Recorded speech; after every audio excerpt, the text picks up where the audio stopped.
मिराज पंचायत समितीच्या प्रशासकीय इमारतीवरील लावलेले नाव रातोरात हटवल्याच्या घटनेनंतर शहरात गेल्या 4 दिवसांपासून तणावपूर्ण वातावरण कायम आहे। या पार्श्वभूमीवर सोमवारी सकाळी आंबेडकरी समाजाच्या वतीने पंचायत समिती कार्यालयासमोर ठिय्या आंदोलन करण्यात आलं। आंदोलन सुरू असताना पंचायत समितीतील एकही वरिष्ठ अधिकारी कार्यालयात उपस्थित नसल्याचा आरोप आंदोलकांनी केला। आंदोलकांचं म्हणणं होतं की गटविकास अधिकारी यांनी निवेदन स्वीकारण्याऐवजी कार्यालयाबाहेर जाणं पसंत केलं। त्यामुळे आंदोलक तब्बल 4 तास अधिकारी येण्याची वाट पाहत पंचायत समिती परिसरात ठिय्या देऊन बसले होते। दरम्यान काही वेळाने अधिकारी कार्यालयात आल्यानंतर आंदोलकांनी त्यांच्याशी चर्चा सुरू केली। यावेळी आंदोलक बोलत असताना काही अधिकारी हसल्याचा आरोप करण्यात आला।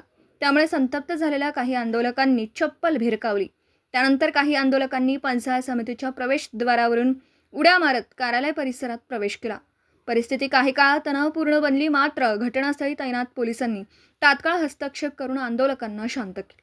त्यामुळे पुढील अनुचित प्रकार टळला आणि परिस्थिती नियंत्रणात आली। आंदोलकांनी स्पष्ट इशारा देत सांगितला की पंचायत समितीच्या प्रशासकीय इमारतीला भारतरत्न डॉक्टर बाबासाहेब आंबेडकर यांचं नाव आणि सभागृहाला छत्रपती संभाजी महाराज यांचं नाव अधिकृतपणे दिलं जात नाही, तोपर्यंत आंदोलन सुरूच राहील असा इशारा देण्यात आला।